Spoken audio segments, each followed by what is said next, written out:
By the time Bella leaned close enough to whisper it, the Alpha King already knew something was wrong.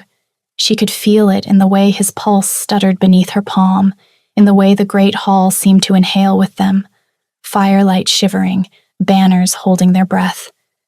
This was the moment that would fracture everything. "Your Luna sold you out," she breathed, her lips barely grazing his ear. "They're coming tonight."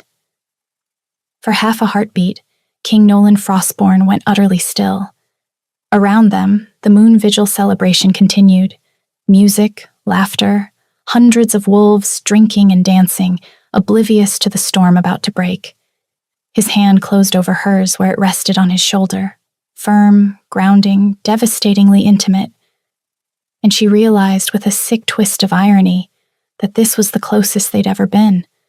The woman warning him of betrayal, the king who had every reason not to trust her. He turned his head carefully, silver gray eyes cutting into her like moonlight through ice. They searched her face not for fear, but for truth, for motive, for the lie he was certain must be there. "You have 10 seconds to explain why I shouldn't have you chained in the dungeons before the torches burn out," he growled low enough that only she could hear. Fair ask, considering she'd been sentenced to exile 3 months ago. Being back in his citadel made her a criminal twice over. Tonight, she hadn't come to the Frostbound Citadel to be brave. She came because guilt was a heavier chain than fear, and because she knew exactly how this story ended if she stayed silent. Nolan dead before dawn. The pack splintered, war spilling south like blood through snow. "They're coming now, using the celebration as cover," she said, forcing her voice steady. "Your Western Watch is already compromised. Your guards think they're receiving reinforcements from House Cursane. They're not." His jaw tightened. A muscle ticked near his temple. Controlled fury, leashed by discipline honed over decades of rule. "And my Luna?" he asked. The word landed between them like a blade. "She gave them the signal routes," Bella said, "and the timing, and your sleep schedule." Something old and broken flickered in his eyes before it vanished behind steel. At last, he released her hand. "Why tell me?" he asked. "Why now?" His Luna's laugh still echoed in Bella's nightmares, that cruel sound from the night her life had shattered. She'd loved the wrong person once too, and she recognized that same hollow ache in him, and beneath that, an old debt she was trying to repay. But she couldn't say all that, not to a man who had every reason to suspect her. "Because you're not the monster they're painting you to be," she said softly. His gaze lingered, sharp and unreadable.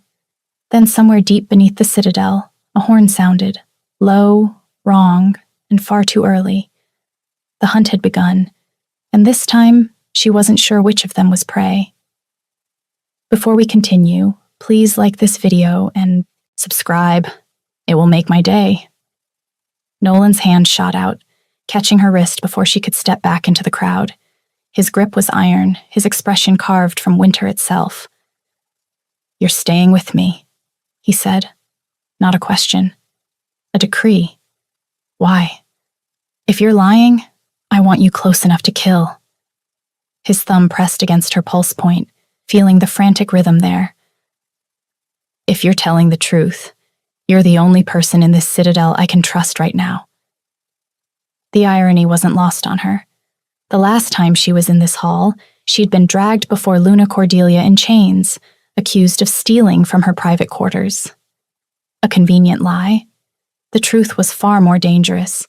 Bella had seen Cordelia meeting with the Blackwater emissaries in the Eastern Gardens at midnight, had watched her pass them sealed documents she had no business possessing.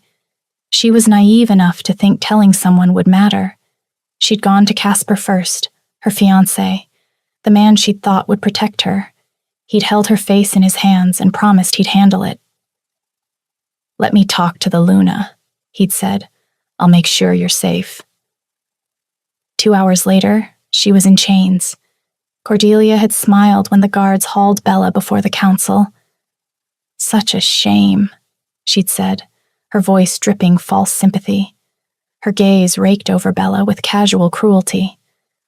I had such hopes for you and Casper, but I cannot allow thieves in my household, no matter how desperate they are, to rise above their station.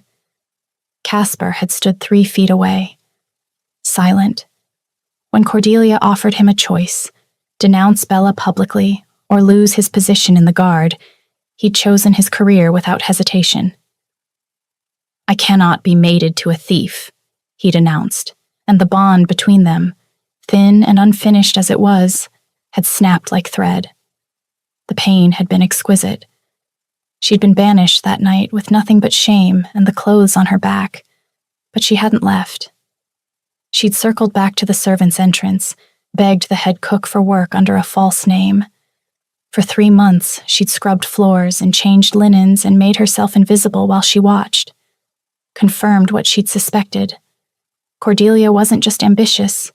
She was planning a coup. And now, with Nolan's hand wrapped around her wrist and chaos erupting beneath them, Bella understood she just killed any chance of continuing to hide. Come, Nolan said, already heading toward the servants' corridor. He moved with the precision of someone who'd mapped every escape route in this place 100 times over. She followed him, because what else could she do? The corridor was narrow, carved from the mountain itself. Ancient runes marked the walls. Torches cast Nolan's profile in sharp relief, all hard edges and barely leashed violence. He was beautiful the way winter was beautiful. Deadly and unforgiving and impossible to look away from. She'd watched him for months, serving wine at state dinners where he barely touched his glass, changing sheets in his private chambers when he was away, breathing in the scent of him, something wild that made her wolf whine with recognition.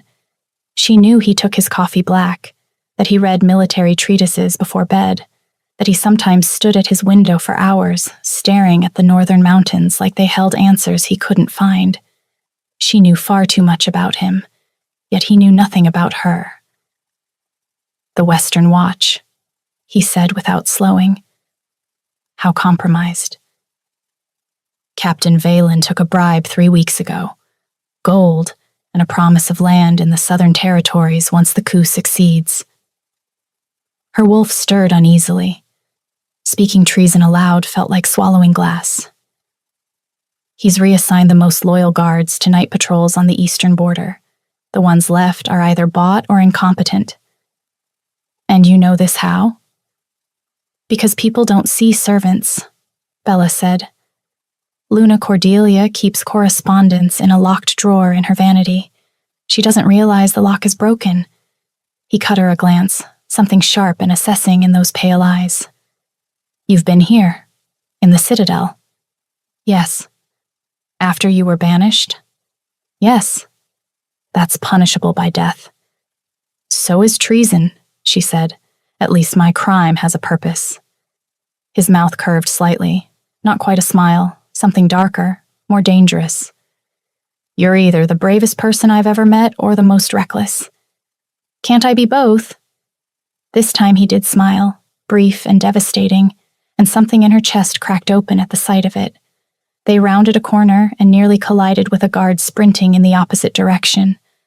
The man skidded to a halt, chest heaving. Your Majesty! He was young, barely 20, with terror bright in his eyes.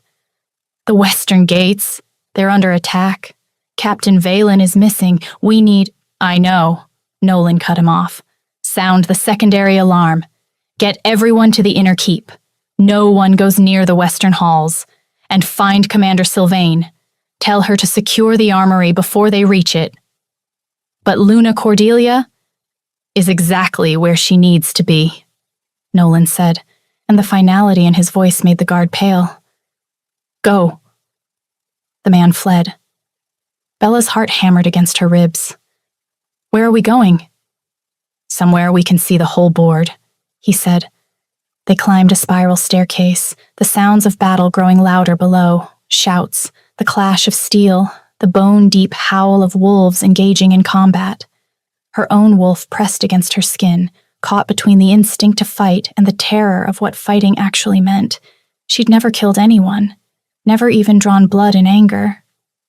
Tonight might change that. Halfway up the stairs, Nolan stopped abruptly. His hand shot out, pressing her back against the stone wall. His body bracketed hers, close enough that she could feel the heat radiating off him, could smell smoke and steel and something darker underneath. Adrenaline, maybe, or fury barely held in check. "Quiet," he breathed against her ear. She froze. Voices drifted up from below, two men speaking in low tones. "Told us midnight. Why are we moving early?" "Because the Luna said so. You want to argue with her?" "I want to get paid. Hard to collect gold when you're dead." Footsteps, getting closer. Nolan's hand moved to the blade at his hip. Bella felt the shift in him, predator recognizing prey. His breathing slowed, steadied, and she realized he was about to kill them both. Quick, silent, efficient. Her first instinct was to look away, close her eyes.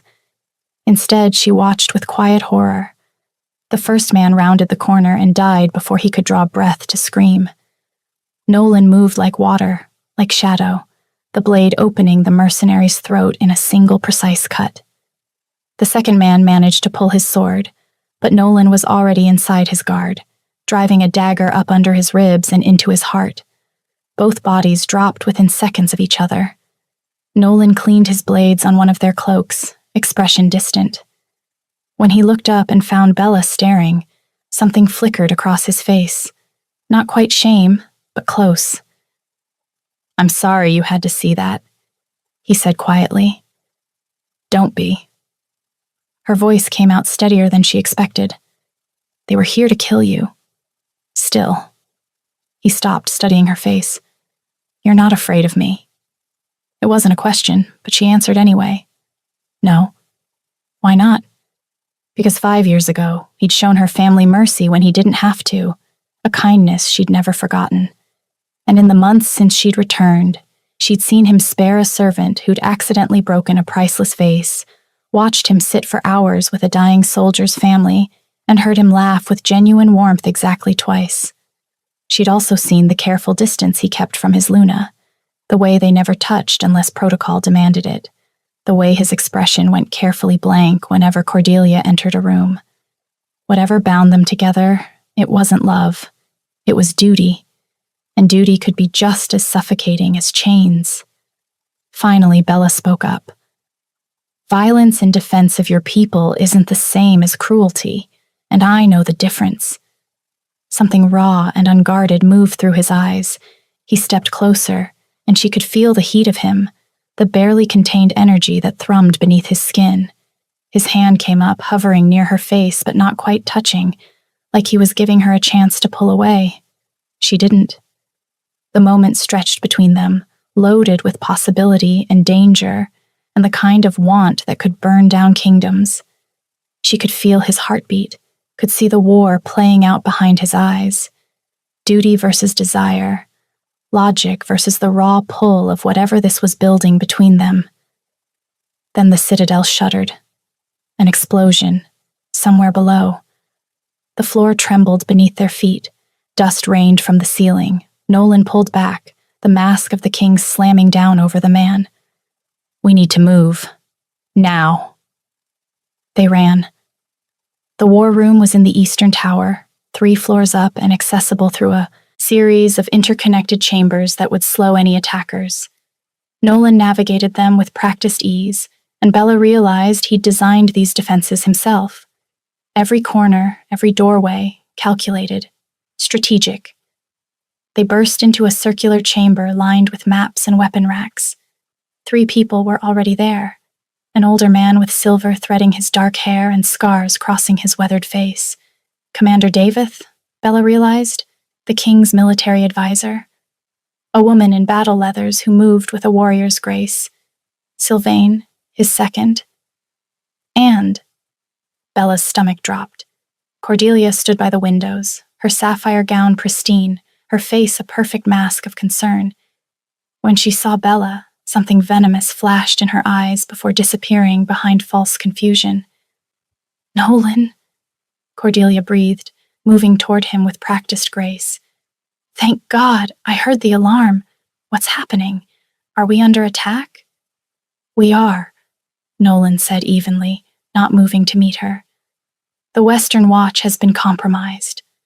Cordelia's hand flew to her throat, every inch the frightened Luna. Compromised? But how is that possible?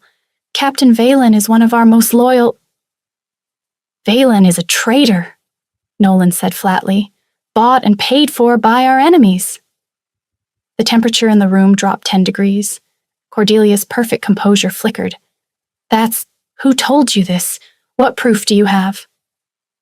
Enough to be certain. Nolan's gaze slid to Bella, then back to his Luna. This is Bella Thayer. She brought me intelligence about the attack before it began. Cordelia went very still. Bella Thayer. She tasted the name like poison. She was supposed to be banished for stealing from my private quarters. I'm not a thief, Bella said quietly, meeting the Luna's eyes. You framed me because I saw something I shouldn't have. How dare you speak to me? Enough! Nolan's voice cracked like a whip. He moved to the central table, spreading a map of the citadel across its surface.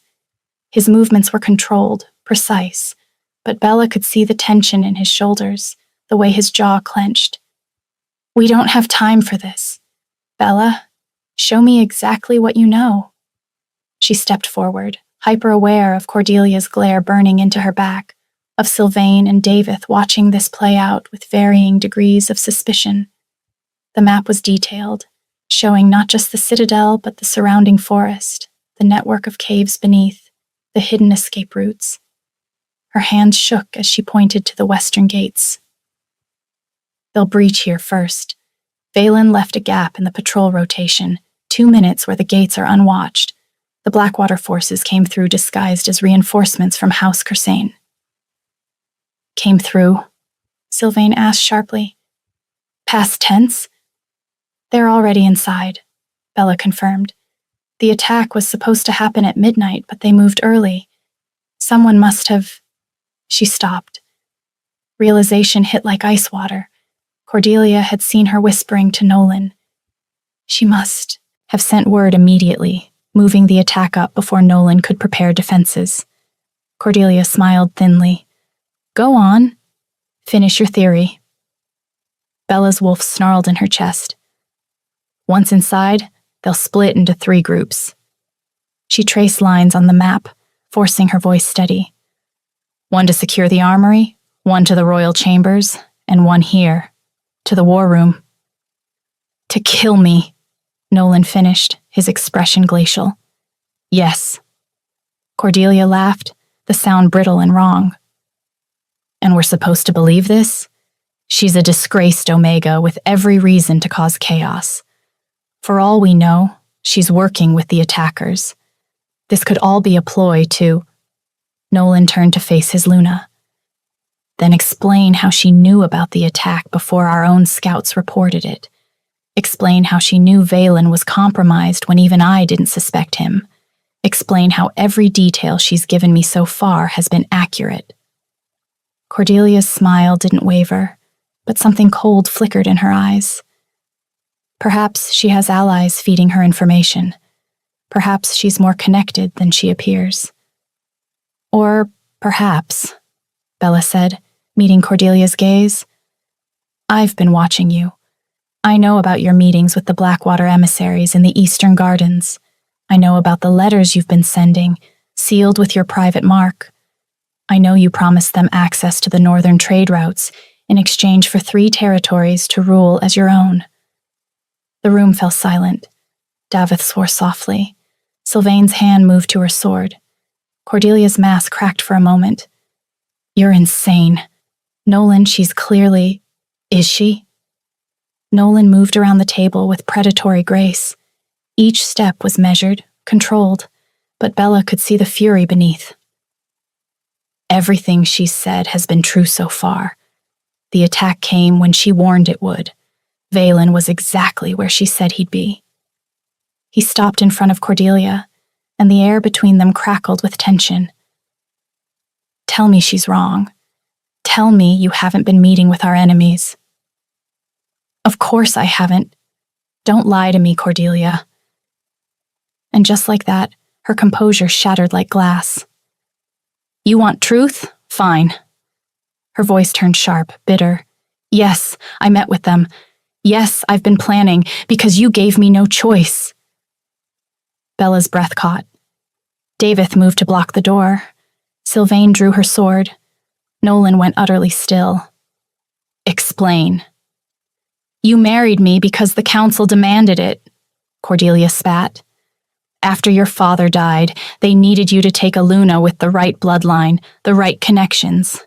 I was convenient, useful, a political necessity." She laughed, ugly and harsh. 3 years, Nolan. 3 years I've stood beside you, played the perfect Luna, smiled for the court. And not once have you looked at me the way a mate should. I'm an ornament, a pretty piece in your collection of alliances. I treated you with respect. I don't want respect." Her voice broke. "I want to be seen, to matter, to be more than a convenient solution to a political problem. The Blackwater Alliance saw what you couldn't. They offered me 3 territories to rule. Real power. Not this—" She gestured at the room, at him, at everything. "This cold, empty performance of a marriage where I'm nothing but a symbol." Nolan's expression was carved from stone, but Bella saw the wound beneath, the confirmation of something he'd always suspected, always feared. "So you chose to kill me." "I finally chose myself," Cordelia said. Her words hung in the air, sharp and irrevocable. Bella felt something twist in her chest, not sympathy, exactly, but recognition. She understood what it felt like to be invisible, to be chosen for what you could provide rather than who you were, but she'd never chosen murder as the solution. "You could have left," Nolan said quietly. "You could have asked for a separation. I would have granted it." "And been branded a failure? A Luna who couldn't hold her king's interest?" Cordelia shook her head. "At least this way, I'm still a queen, powerful in my own right." "You're a murderer," Bella shot back. "And everyone who's died tonight, your own people, their blood is on your hands." Cordelia's gaze snapped to her. "You have no right to speak to me. You're nothing, an Omega servant who couldn't even keep her own mate's loyalty." The words landed like blows, designed to wound. Once, they would have destroyed her. Now, Bella just smiled. "You're right. I am an Omega. I was a servant, and Casper was a coward who chose power over principles." She took a step forward. "But at least I didn't betray my people. At least I'm not so desperate to be seen that I'd burn down the world to get attention." Cordelia's face contorted with rage. "You little—" Davith's voice cut through the tension. "Your Majesty, we have movement in the Eastern Corridor. Multiple hostiles." Nolan's hand went to his sword. "How many?" "At least 20, heading this way." Cordelia's smile was sharp and bitter. "I told them to wait until midnight, but I suppose they got impatient. Or maybe—" Her gaze flicked to Bella. They realized the plan was compromised. "Did you signal them?" Nolan asked. "When you saw Bella warning me?" "Of course I did. What choice did I have?" Cordelia drew a concealed blade from the folds of her gown, small, deadly, the edge gleaming silver. "You should have loved me, Nolan. This would have been so much simpler."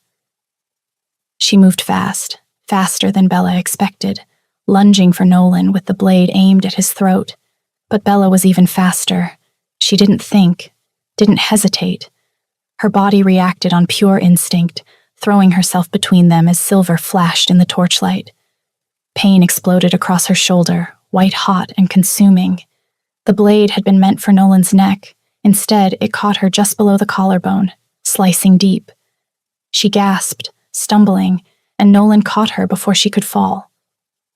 "Bella, I'm fine," she managed, though blood was already soaking through her dress. "Stop her!" But Cordelia was already moving, shoving past Daveth with supernatural strength. The older man lunged for her, but she was faster, more desperate. She hit the door at a full sprint. Sylvain started after her, sword drawn, but Nolan's voice stopped her cold. "Let her go!" "Your Majesty!" "We have bigger problems." He was lowering Bella into a chair, his hands gentle despite the fury in his eyes. Blood stained his fingers where he pressed against her wound. "Cordelia can run to her precious alliance, but first, we survive tonight." The door burst open. Guards poured in, weapons drawn, and behind them came the sounds of battle. Close now, too close. Metal on metal. Screams. The wet sound of steel finding flesh. Nolan issued orders with calm precision, positioning defenders, sending runners to redirect what reinforcements they could. He moved like a man who'd trained for this his entire life, and Bella understood why his people followed him. He wasn't just a king. He was a leader who would bleed with them. "Can you stand?"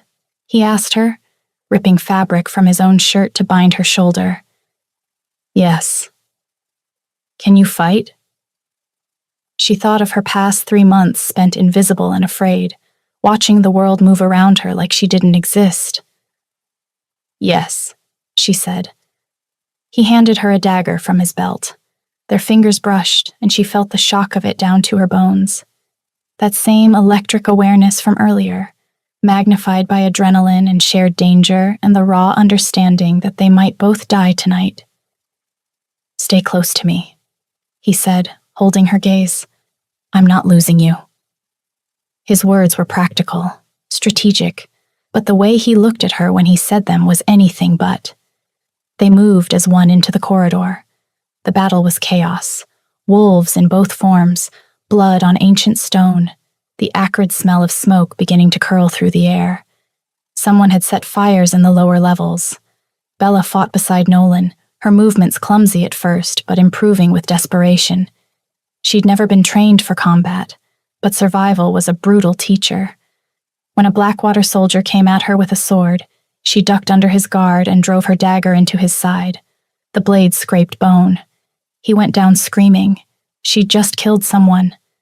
The horror of it clawed at her throat, but there was no time to process it. Another attacker, another desperate parry. Her wounded shoulder screamed with every movement, but she pushed through the pain.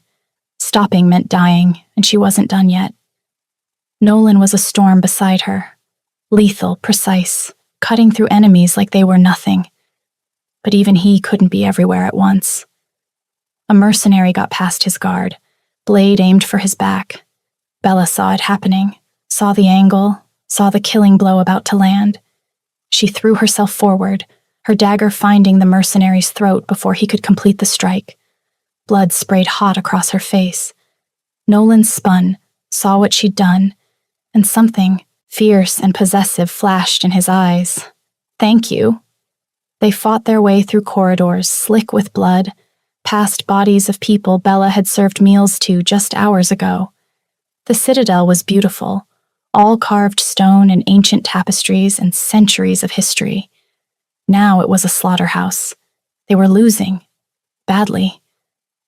"Fall back," Nolan ordered. "To the inner keep. We'll make our stand there."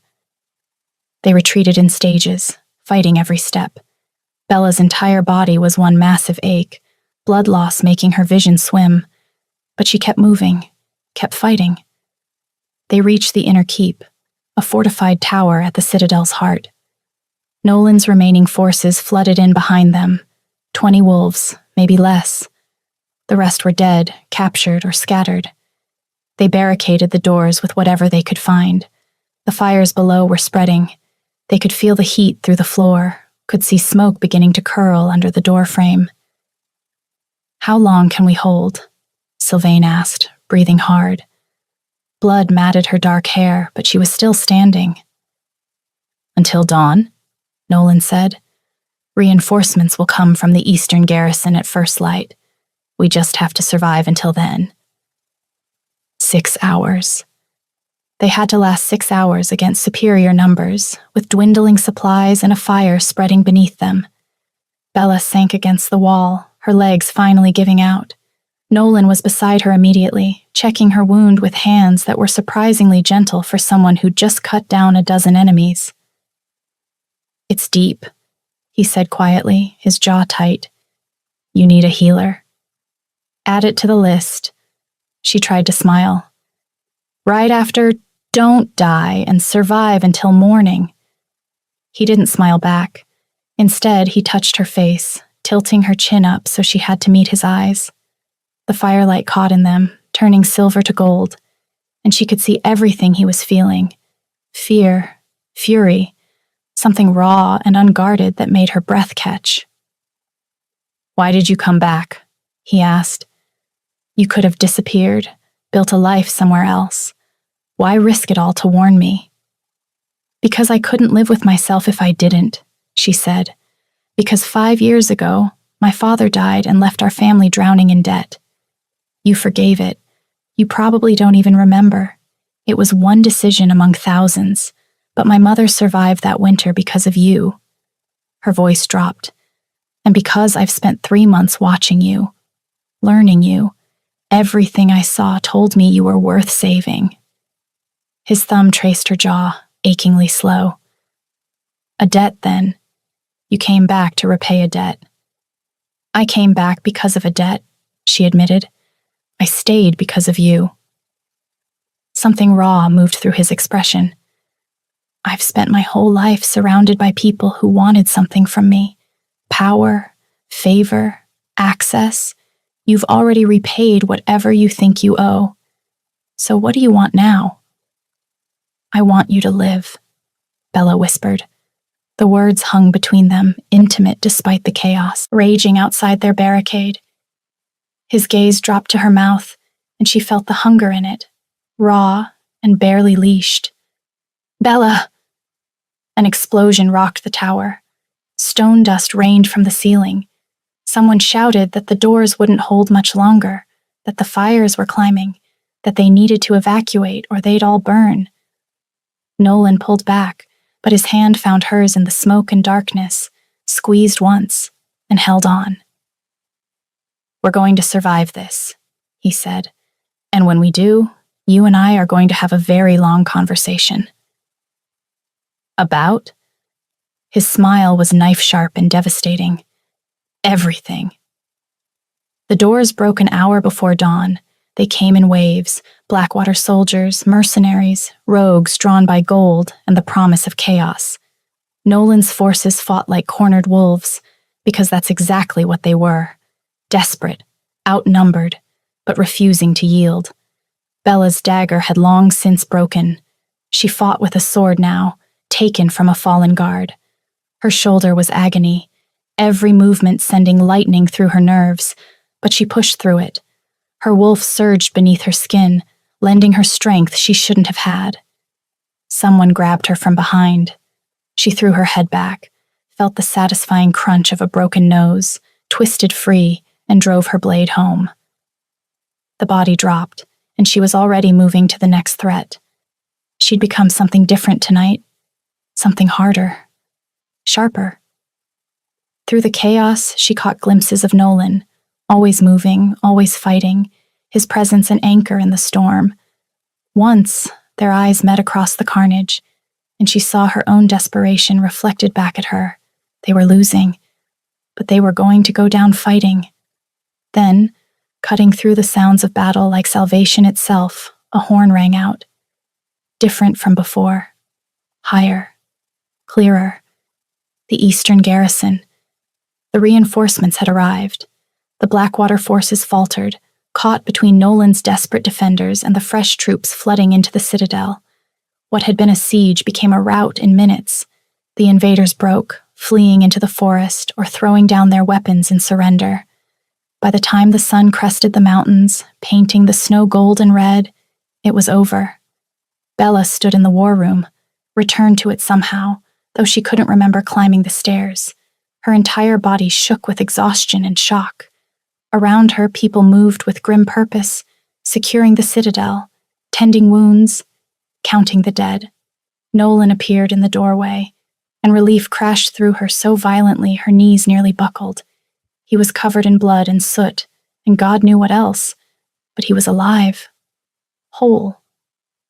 His eyes found her immediately, and the raw emotion that crossed his face stole what little breath she had left.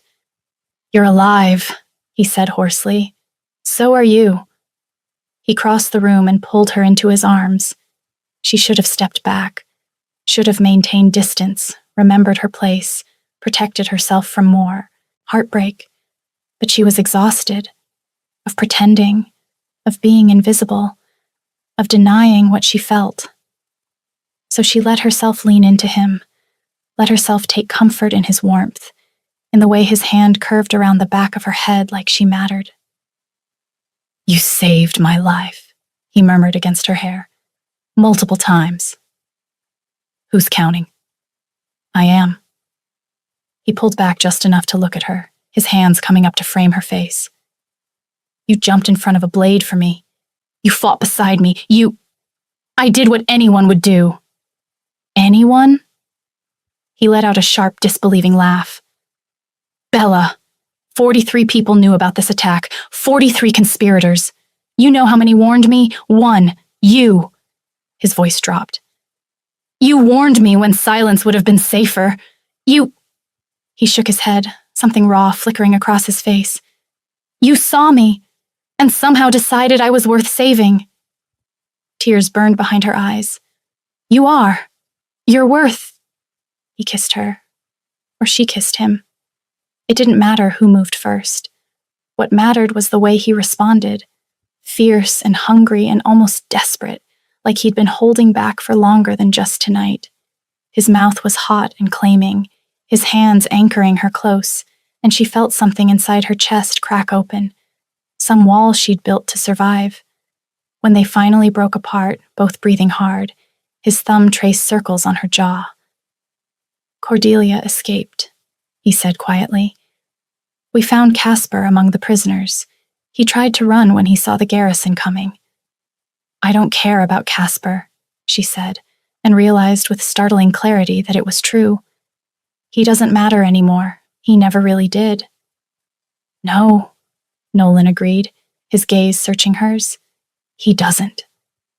Someone cleared their throat behind them. Sylvain stood in the doorway, tactfully looking elsewhere, though a slight smile played at her lips. "Your Majesty, the council is assembling. They'll want your report. And the prisoners. We have 43 in custody, including several of Cordelia's personal guard." "And Casper Harding?" "Chains, awaiting your judgment." Nolan's jaw tightened. He looked at Bella, a question in his eyes.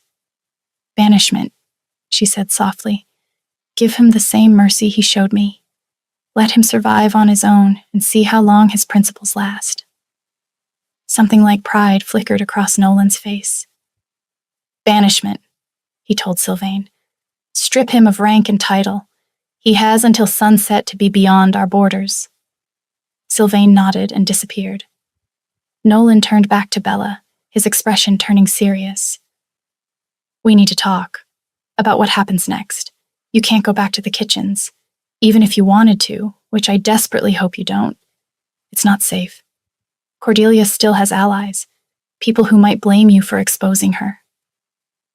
"I wasn't planning to hide anymore," Bella said. "I'm done being invisible." "Good." His hands settled on her waist, thumbs brushing the fabric there in a way that made her breath catch. "Because I'm going to need someone I can trust in my inner circle. Someone who sees clearly, who tells the truth even when it's dangerous. Someone who—" His voice dropped, intimate and certain. "Jumps in front of blades for me." She smiled despite everything.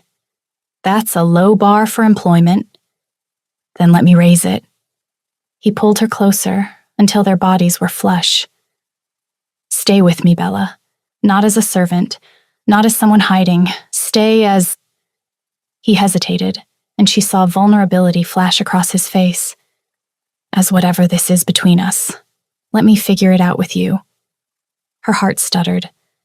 "Nolan, I know it's complicated. I know it's too soon. I know I'm technically still married even if my Luna just tried to kill me and fled to our enemies." He laughed, bitter and tired. "I know all the reasons this is a terrible idea, but I also know that I've never felt more seen than when you looked at me tonight. And I want more of that. More of you."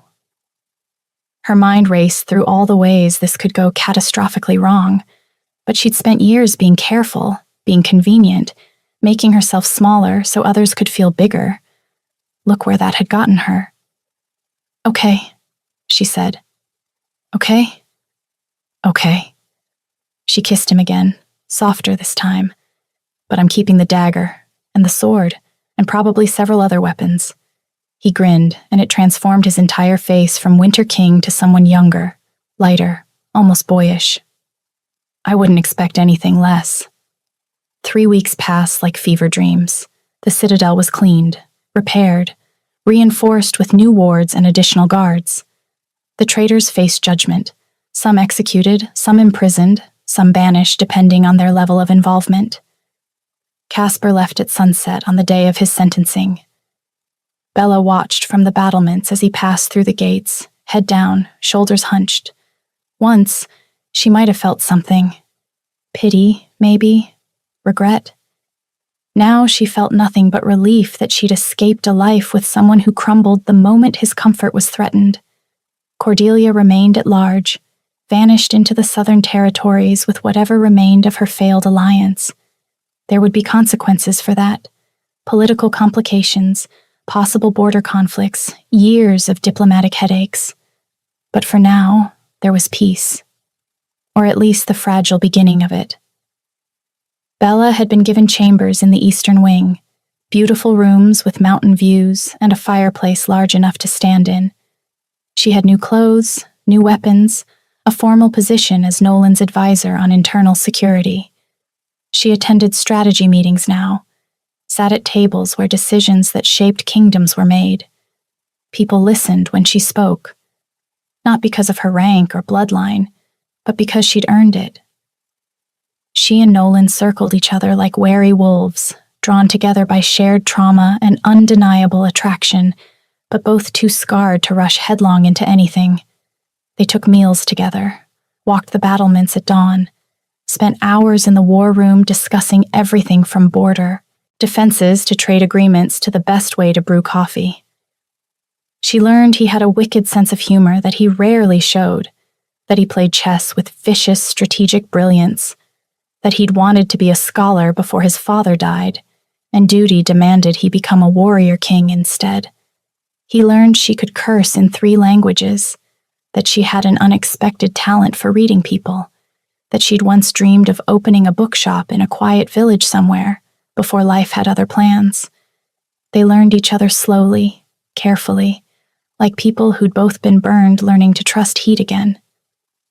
The kiss had happened only once more, late one night in his private chambers, when she'd brought him reports and found him staring out the window at the northern mountains.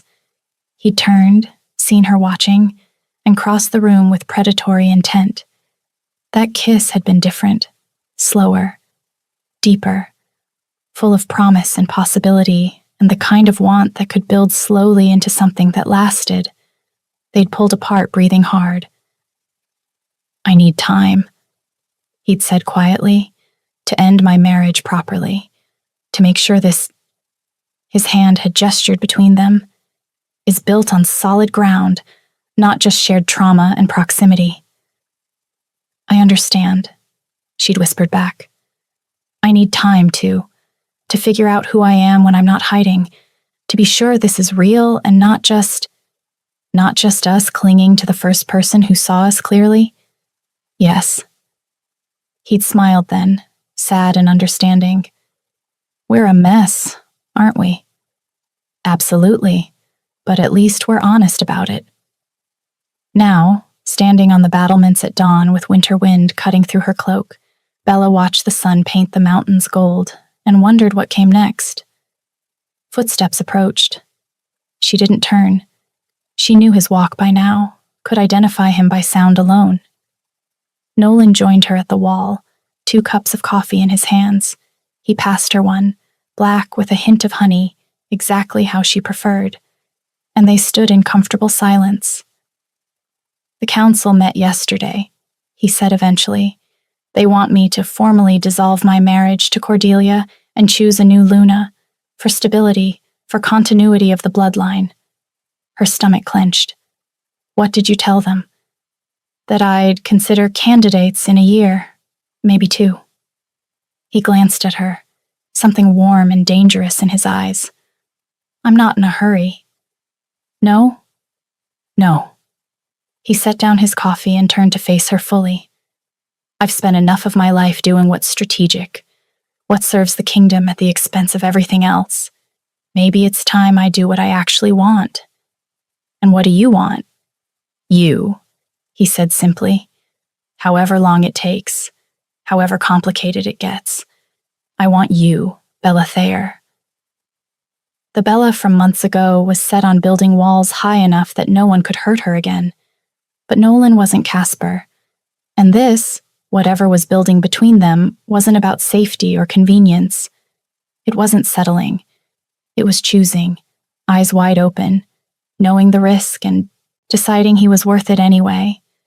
"Then you have me," she said, "for as long as you want me." "Forever, then." His smile was devastating. "Fair warning, I'm told I'm difficult to live with, demanding, obsessive about military strategy. I read in bed and have terrible handwriting." "I snore when I'm exhausted," she countered. "I'm stubborn to the point of stupidity. I have nightmares, and I will never, ever stop calling you out when you're wrong." "Perfect." He kissed her there, on the battlements with the sun rising and the world slowly waking around them. It was tender and fierce and full of promise, not for happily ever after, but for something more complicated and real. For partnership, for seeing each other clearly, scars and all, and choosing to stay anyway. When he pulled back, his hand stayed tangled in her hair, his thumb tracing her jaw with reverent care. "I don't know how to do this," he admitted quietly. "How to be with someone who isn't a political arrangement." "Neither do I," Bella said, "but maybe that's okay. Maybe we figure it out together." "Together," he repeated, like he was testing the word. "I like the sound of that." They would have to navigate council politics, would have to deal with Cordelia eventually. She was still out there, still dangerous. But as Nolan pulled her closer, his arms wrapping around her like he could shield her from everything cold and cruel in the world, Bella realized she wasn't afraid anymore. She'd spent years believing she had to earn love through compliance and making herself smaller. A lifetime thinking she wasn't enough. But standing here with the Alpha King who'd trusted her when he had every reason not to, who'd fought beside her and kissed her like she was something worth keeping, Bella finally understood the truth. She'd always been enough. She just needed to find someone who could see it. And maybe, just maybe, she needed to learn to see it in herself. The sun climbed higher, turning the snow-covered mountains into something almost magical. The citadel stirred to life around them, guards changing shifts, servants preparing breakfast, the distant sound of wolves greeting the dawn. Somewhere in the distance, a wolf howled, not in warning this time, but in recognition of something new beginning, something worth fighting for, something finally worth staying for. Bella leaned into Nolan's warmth and let herself believe that maybe she'd found home, not in a place, but in a person who saw her clearly and chose her anyway. They stood together as the world woke around them, two people who'd been broken learning to be whole. Thank you so much. Where are you listening from? Let's meet in the comments. And if you enjoyed my story, please subscribe. It's free, and it helps more people hear these stories.